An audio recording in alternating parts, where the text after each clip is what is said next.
I'm assuming that's what you mean by mocap, or is that a different piece of software?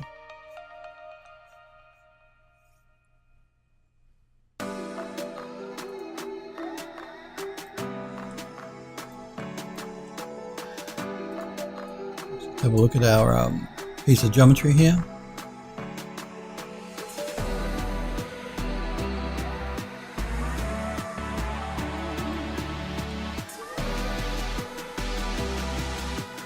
Okay, let's work on this middle piece now. So I'm just going to again jump into my front viewport,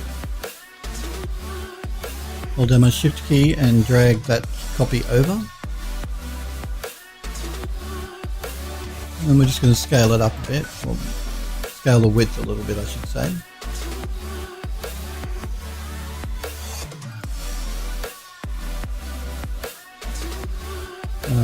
Sniper says yeah, he's doing some motion capture shortly, or at least you hope so. Okay, cool.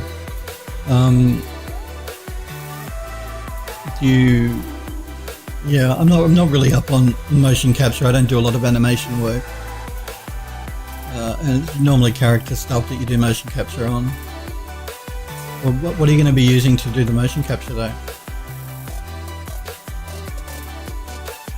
Like, do you know what software you're going to be using or anything like that? Just move that over and open up our Unwrap UVW. Because generally motion capture is done with cameras.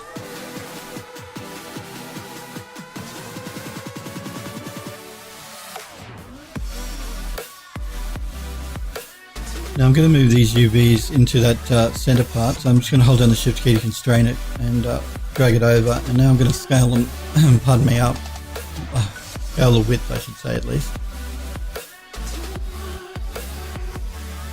Move them over.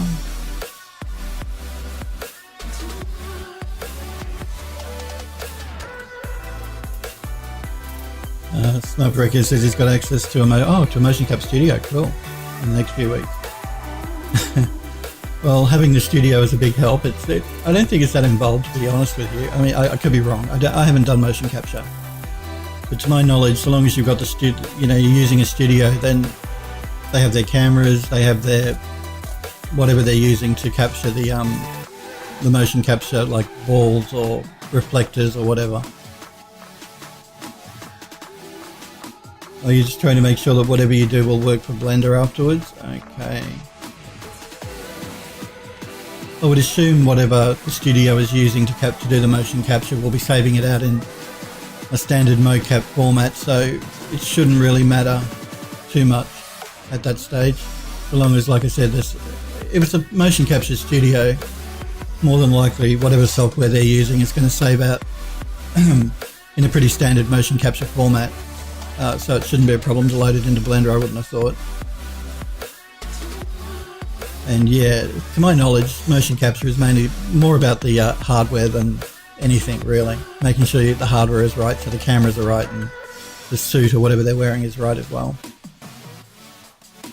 And yeah, I'm pretty sure that whatever software they're using will save out to a pretty standard motion capture format. Yeah, I'm pretty sure, and I don't know what the standard format is for motion capture. Nowadays anyway, but I'm pretty sure you should be pretty good. Whatever format it saves out in should be fine. Yeah, I'm pretty sure the output will be pretty standard, yeah. Like I said, Max's built-in CAT system, which I can't remember now exactly what that stands for, which is their animation system, uses motion capture files. They may even be called .mocap, but don't hold me to that, not completely sure. And it just uses standard files that come out of any motion capture studio that you load onto your model once it's been boned. Yeah, but again, I don't do a lot of animation work, so sorry.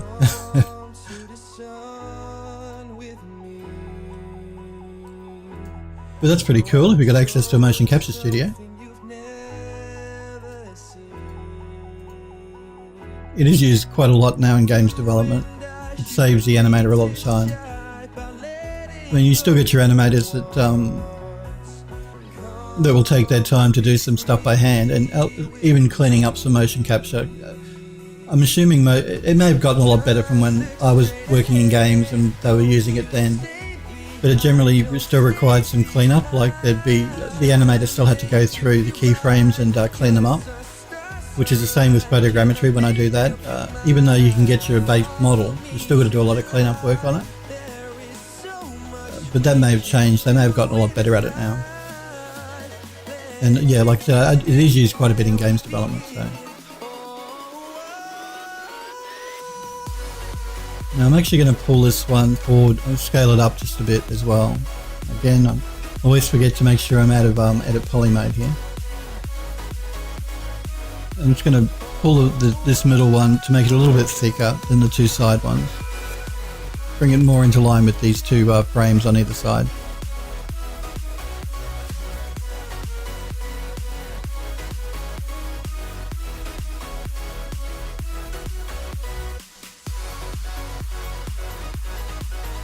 Alright.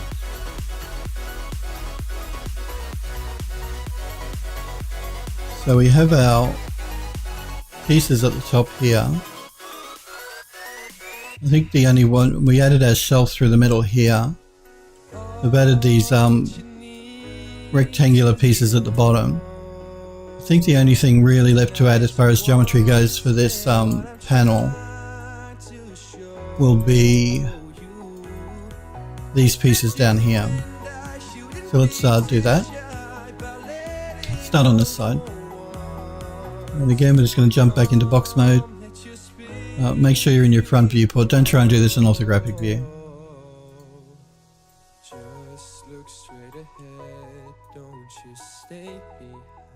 That wide. Again, we're going to have to pull it forward because it's at the 000 wall space. Sniper Echo says he hasn't done much character animation work either. Yeah, so it's all pretty new. Yeah. The only really things that I've animated are I've not done any. I did do some character animation a long time ago. We're talking like 10 years ago. But the only things I animate now are things like a little robot of mine for my logo and all that type of thing. I don't tend to do a lot of animation. When I was working in games development, I was an environment artist and a technical artist. And we had animators that used to do all the animation work. So yeah, and I still, a few of the friends I still keep in contact with in the games industry, they're animators. So, but personally, I don't do much work in animation. Now, this little ledge here, this base to this column piece on the side, I think I'm going to, so it's not too bad. You may make it just a little bit wider though, a little bit higher. Not much, just a bit. It should work okay.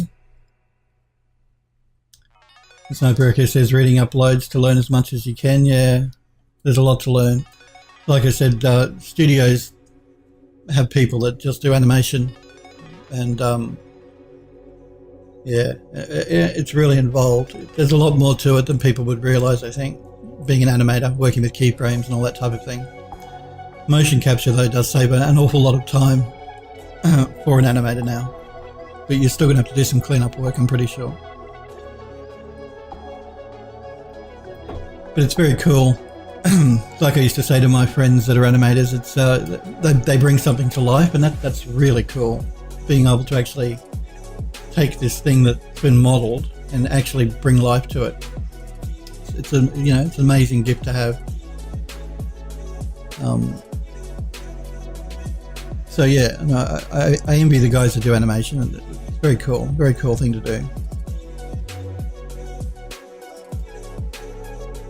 But like I've been saying to you guys, it's better off that you concentrate on one thing and don't try and be a jack of all trades and master of none.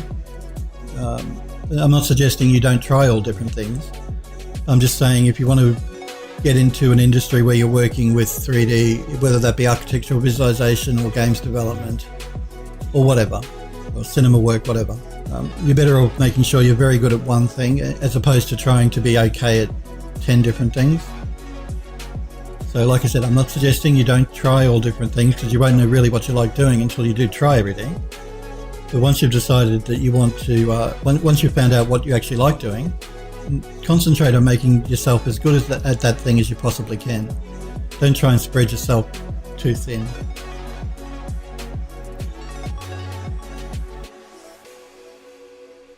And that's purely for those people that do want to get into doing 3D for a living.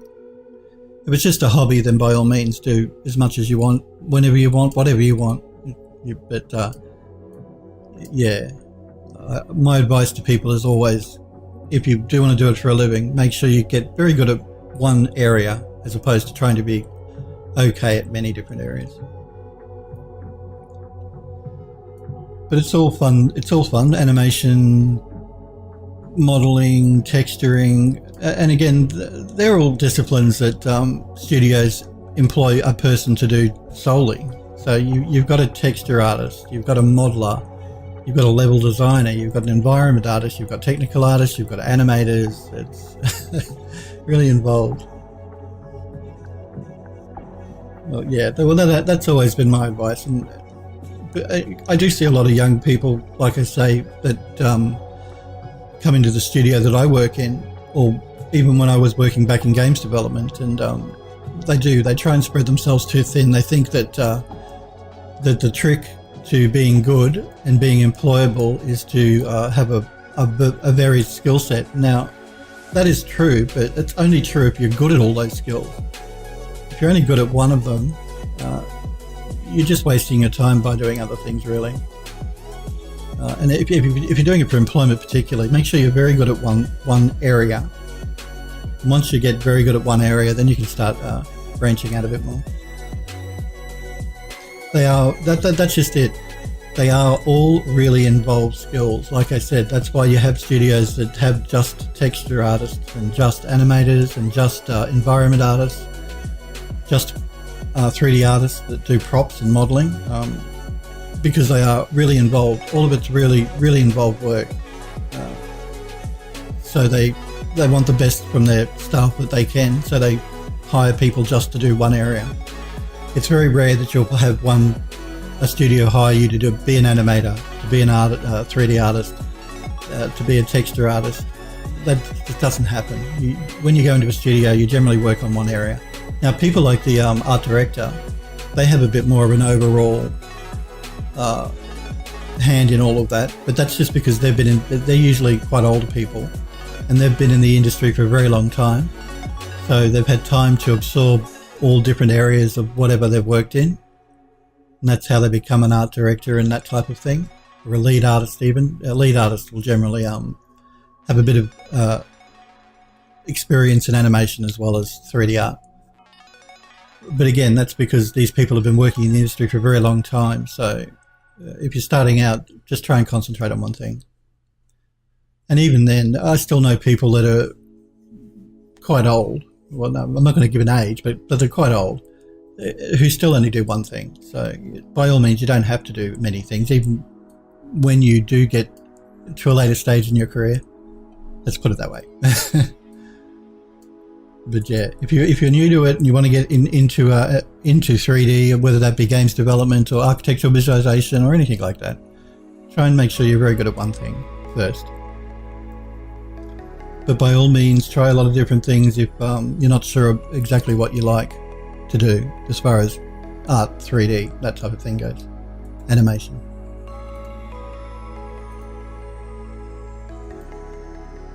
Because that's the other thing too. A lot of people think that they know what is involved in a job, and you might find when you actually start doing it that it's quite different than you thought. And that's, again, getting back to my days in games development. There are a lot of younger guys that came into the studio that thought as a games developer all you do all day is play games, and that's just not the way it works. It'll be nice, but that's not the way it works. And they get a bit disheartened then when they realise that it's actually quite a lot of work.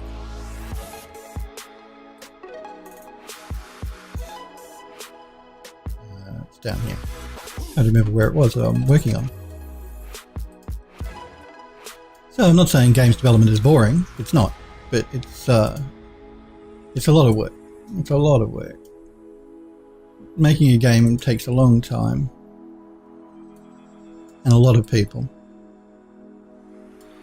and long hours, which is one of the reasons I left the games industry and went into architectural visualization. Don't get me wrong, I still work long hours, but not as long as I worked when I was in games development. I don't want to dishearten you guys who do want to do games, because it's a fun industry to be in.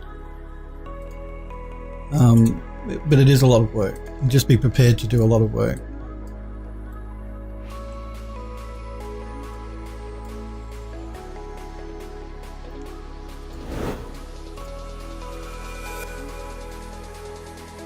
So yeah, don't get me wrong, guys. I'm not saying don't do it. I'm just saying it may not be what you think it is. That's all.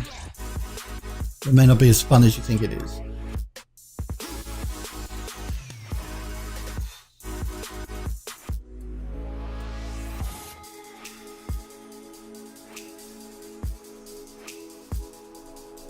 Now again, I am going to lay these UVs over the top of the others because we're not going to be painting this up in Mari. But I just want to drum it into your head, that into your guys' heads, that if you are going to be painting in a 3D painting program, don't overlay your UVs. Yeah, you run into all sorts of strife if you do. You can also run into strife with shadow mapping as well, and in engines like Unreal. So less now though, because Unreal uses a separate set of UVs to do its shadow map. But if you're working with a program that doesn't do that, then overlaying your UVs will create problems.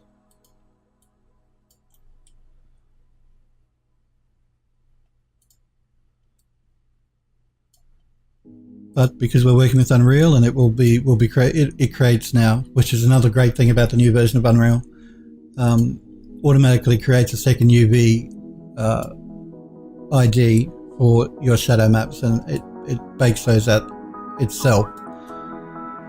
Back in the earlier days, even of Unreal Engine 4, you had to do the UVing yourself before you brought the model into Unreal for your shadow maps. So you had to create your UVs in map channel 1, like we are here. Then you had to create a new map channel 2 just for your shadow map and lay them all out. Make sure that they weren't overlapping, because otherwise Unreal would complain. But the program handles all of that automatically now, which is good. And these side pieces, we're just going to scale them down, doing the same thing we did with the top ones. And move them into a position here where the colour of the wood is similar to that colour there. Again though, don't make the UVs too big, because they have to match the texture that we're working with here. So if they're too large, the texture is not going to match up properly. It'll look odd. Sniper Echo says it's funny you say that the studio offered it to a group of people. Everyone jumped at the idea except me. I said I wasn't sure he'd be skilled enough to be able to get good results, and everyone else laughed. And Sniper Echo says the CEO of the studio said that I had the right attitude and offered it to me again. Well, that's just it too. I want to be careful in what I say here, because I know a lot of you guys are young. I know a lot of you guys are into games development, but I see it all the time. There are generally two groups of young people that I see that are designers, artists, animators, whatever you want to call them, that work in a game studio or an architectural visualization studio. You'll either get the ones that are really cocky and think they can do everything, and that no one is better than they are. And then you get the second group of people that put their own work down and don't think they're good enough. Now, speaking from somebody who mentors younger designers for the studio I work at, if I have two people, one of them is really cocky and one of them says, I don't think my work is good enough or whatever, I'm more inclined to try and help the one that thinks that their work isn't good enough than the one that thinks that their work is the best in the world. And that's because you're going to get better work from the person who doesn't think their work is good enough. And when I say you're going to get better work out of them, what I mean is they're more willing to listen to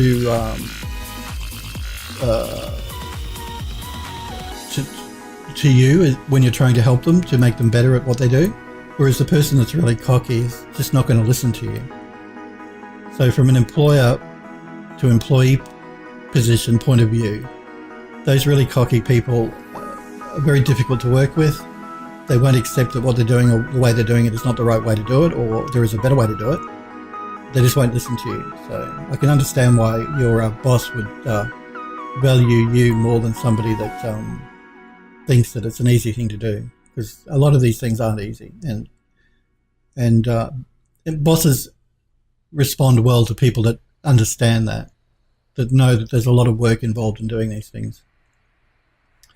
But again, like I said, it disheartens me though when I do see a lot of young designers who don't think they're good enough because they're comparing their work to the best in the world. They go on, ArtStation or wherever and look at other people's work and look at their work and think, oh, geez, I'm never going to be that good. That's the wrong way to look at things. Those people have been on ArtStation doing work for 20 years, so they've had a lot of time to hone their skills. You shouldn't compare yourself to them. And Sniper Echo says it's very similar to what the CEO said to the group. Yeah, well, that's true. That's the way it works. It's difficult. If somebody is very cocky and think that they know it all, particularly if they're younger, they're not going to know it all. And trying to tell them that they don't know it all is a hassle for an employer. They don't like it. Like I say though, I want you guys to be confident in your work. I don't want you to think that the world revolves around you and your work is the best either though. That's again, you don't go too extreme one way or the other. And people respond better to people that are more humble than people that are more boastful. That's in anything in life, really, not just work. Relationships, anything like that.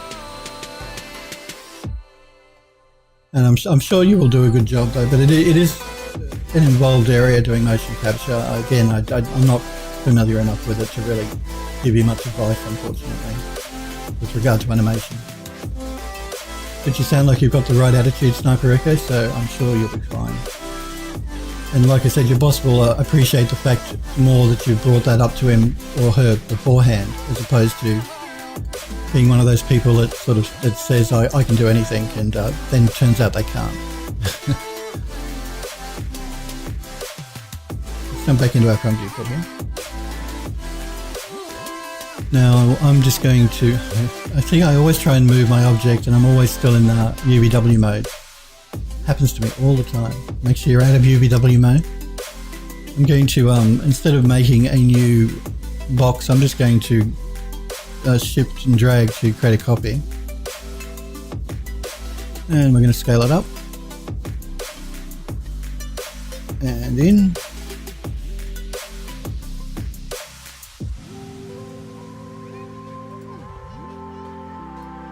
And we're going to, actually it needs to go down a little bit, I think. It should be good.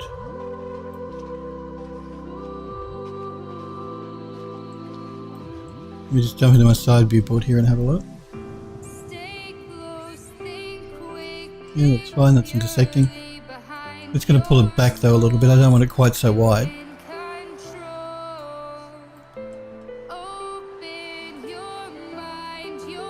Just before we continue on with that though guys, I'm going to grab a fresh cup of coffee. This one again has gone cold.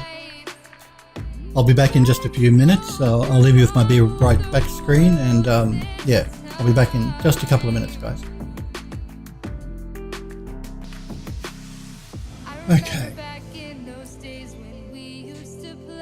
And I'm glad you get some value out of my stream, Sniper Echo.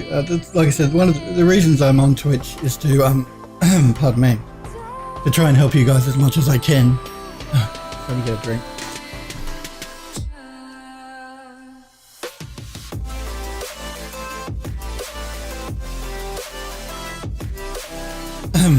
Is to try and help you guys as much as I possibly can. So I'm glad that the stream is of value to you. I do use a lot of different software, like I said, so hopefully there'll be something in my stream for everyone. And like I say all along, 3D software now is pretty similar. So you learn one piece of 3D software, pardon me, whether that be Blender or Max or Maya or whatever, you can interchange between them once you get down to the basics. So don't feel that just because I use Max there's no value in what I tell you guys, because you can take what I'm telling you in Max and use that in whatever 3D program you're using. And I do use a lot of different types of software, so hopefully there'll be something in it for you guys regardless of what I'm working on. And like I said, I don't stream on Twitch just to show you my work or what I'm working on. I'm here to encourage you guys to do 3D as well, so that's one of the main reasons I'm on Twitch. If all I wanted to do was work on my own stuff, then I wouldn't need to stream to Twitch. So please do feel free to pop into chat and ask me any questions if you're not sure about anything or whatever. If you just want to pop in and say hi, that's cool. If you just want to watch, that's completely fine too. I mean, I'm not suggesting everybody that watches me should be doing 3D. It'd be great if you were, but I know that there are people that just like to watch other guys work, so that's fine. Now I'm just going to open up my UVW editor here. But I am glad I can help Sniper Echo, so thank you for saying that in chat. Make sure we see our UV texture map here in the background. Let's select all of these, move them up. I'm going to scale them in again by holding down the Shift key.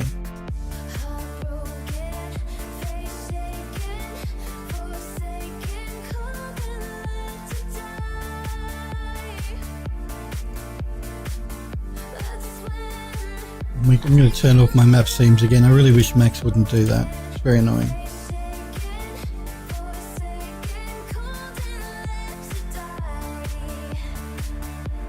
Alright,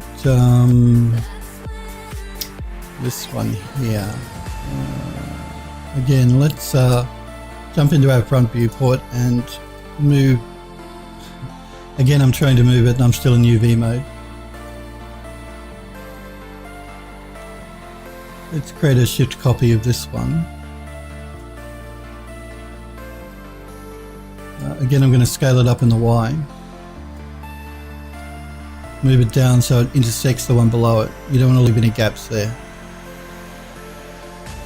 I'm just going to pull back and check that. Okay. Now the width we want the same, but the top here I want to bevel in a bit more. So what I'm going to do is I'm going to throw an edit poly down, go into vertex mode, select them all. Now remember, I'm in the front view here, so I'm selecting the ones at the front and at the back.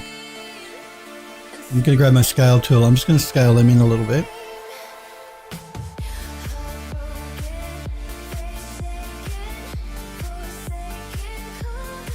Going to jump back into my orthographic here and let's take a look at that.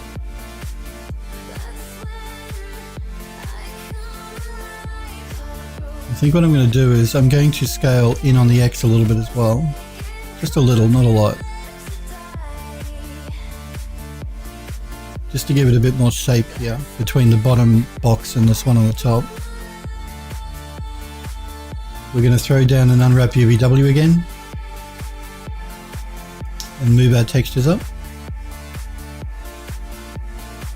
Now again, I've left one of these UVs outside of the 0 to 1 UV space. We don't want to do that either, so let's, while we remember, grab it, shrink it. Again, it's the back edge, so it's one that you're never going to see.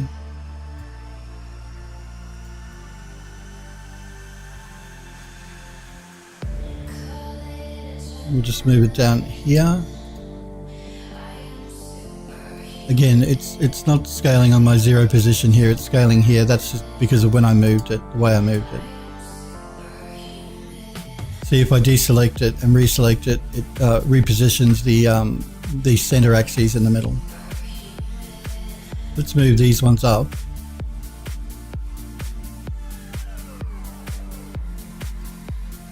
and we'll scale them in a bit and scale them up just a little bit more.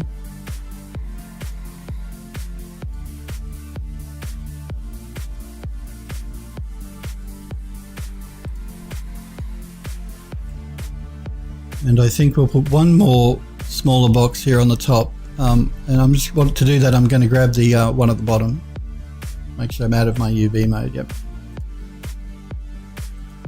and drag a copy up. Again, I'm going to jump into my front viewport here to make sure I can line them up properly. I can see with my yellow line here the top of the box underneath.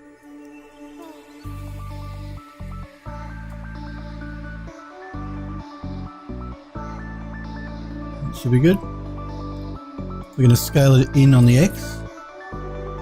Again, I'm going to come in just a little bit shorter than the one underneath. I'm also going to scale it down just a little on the Y.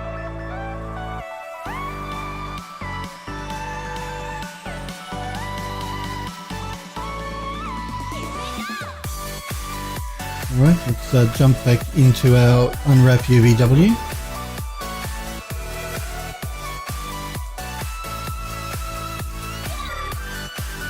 Thank you for the follow, Dave Nacker. I appreciate it very much. Thank you, guys. I do always appreciate it when you follow my Twitch channel. And it's the best way to know when I'm going to be live. My schedule doesn't change, so I stream every Monday, Tuesday and Wednesday at 5 PM Pacific time in the US. Let's move this one up now just to where that geometry piece is. So I'll scale it in. Scale it down just a little bit. Again, we've got this piece of UV that's not in the 0 to 1, so we must make sure to move that in. If you don't do that, you are going to have problems when you export the model to bring it into Unreal. Unreal is going to complain. It must be within 0 to 1 space. Even though we're never going to see it, it still has to be within that 0 to 1.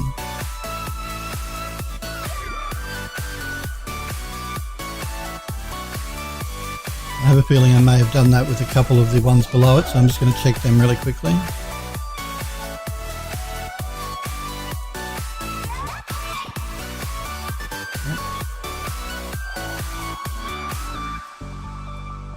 Because we're going to copy this to the other side, if we do it now, we won't have the problem after we've copied them over. We won't have to do them again.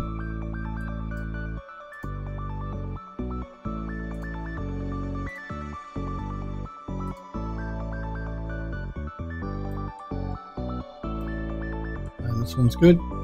Okay, we should be fine now. Alright, now, do I want to put a chamfer on these or not? Oh, you know I do, guys. You know I do. You know how I feel about hard edges.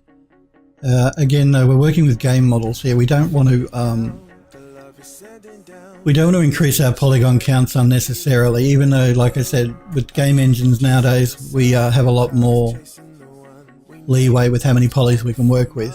You still don't want to go wasting them. I do notice I do want to shrink this back though. It's a little bit too wide, so I'm just going to pull it in a little.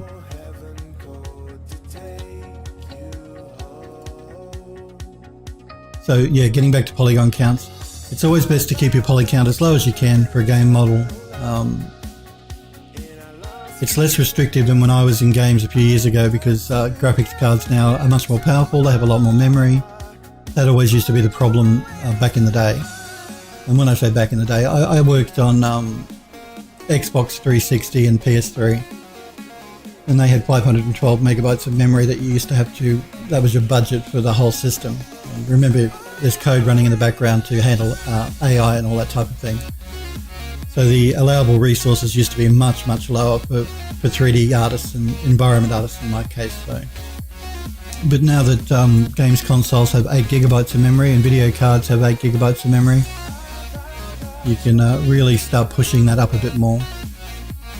Now I'm just trying to decide whether I do want to bevel them or not. Let me have a look at the ones we did at the top.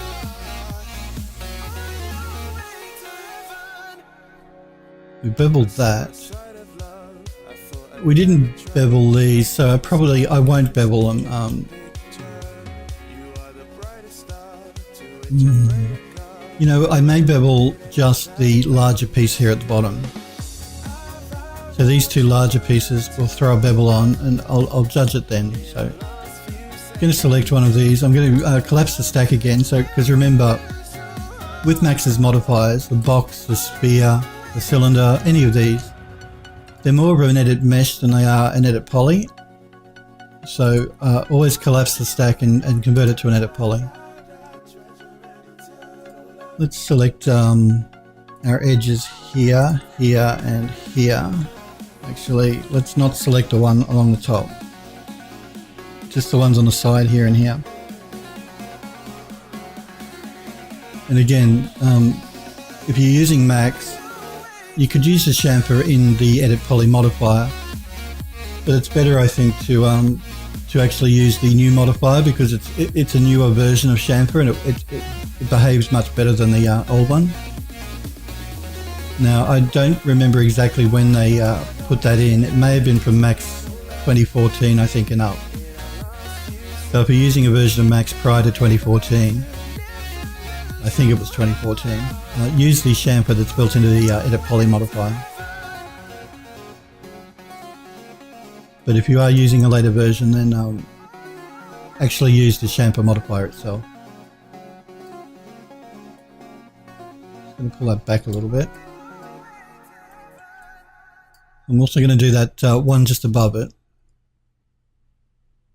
So again, I'm going to collapse my stack. So we're back to our Edit Poly. You don't necessarily have to collapse your stack here. You could just add an Edit Poly on top if you wanted to. But I like to clean up my stack because the more objects you have, more modifiers you have in your Max stack, the larger your file size is going to be. That's just because Max has to keep track of all those modifiers. So collapsing them down will reduce your file size when you're saving out. It also helps to make sure you collapse before you do an export to, oops, I forgot to select majors. Before you do an export to Unreal or whatever game engine you're using. Otherwise you may find that when you import it into Unreal, it will either fail to import or it won't look quite right or something will go wrong. So always make sure you go back to a base Edit Poly before you do an export. That's regardless of what 3D engine you're using, if you're exporting for a game model. Okay, now we'll throw our chamfer down.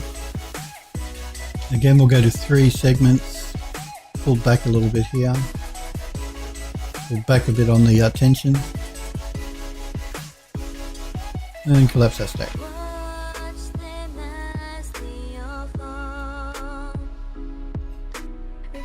I won't do the top one or the bottom one, I'll leave them as hard edged. So let's select all of these pieces of geometry now. Jump into our front viewport again and copy them over to the other side. Now you see, I was wondering why my axis was up here and not down here, and that's because I've accidentally selected the background as well, the background plane. We don't want that, so I just hold down the Alt key to deselect that background. Now I hold down the Shift key and drag to make a copy.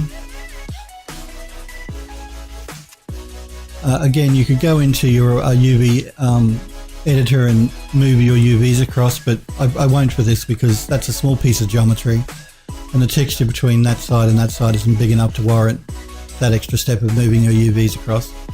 We're going to hold down Shift and drag a copy into the middle.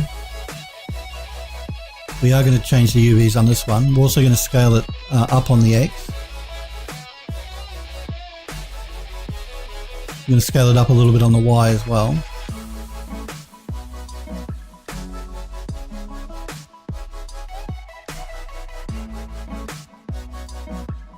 I may pull it back just a bit.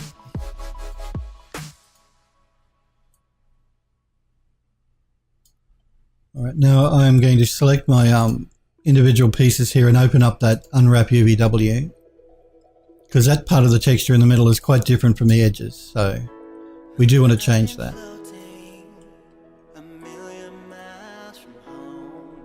And again, because we have our UVs all in a row here, all grouped together, it's not a big deal for us to move them. It's not like they're all over the place and we have to move them that way. And again, I'm just going to hold down the shift key to constrain in one direction as I move them over. And again, hold down the shift key to constrain them to one direction while I do a scale.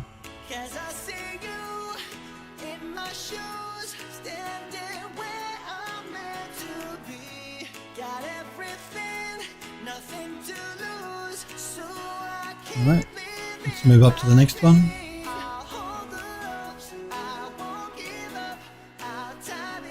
Again, if you've collapsed your stack and your unwrap UVW is gone, just throw another one down. It'll copy them from whatever's on them already. Select our UVs. Again, they're all together down here in the group. Again, hold down the shift key to constrain them to one axis. And do the same thing with the shift key as you scale it.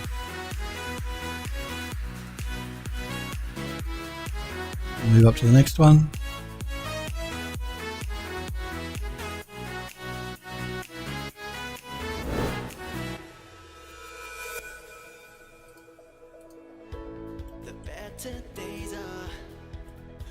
Select them, shift and move them.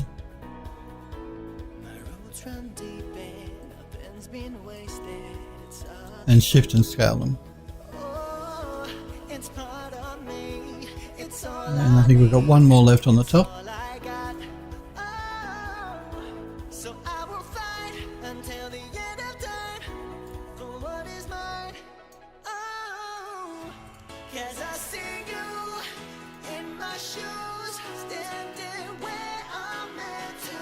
Shift and move, and then shift and scale.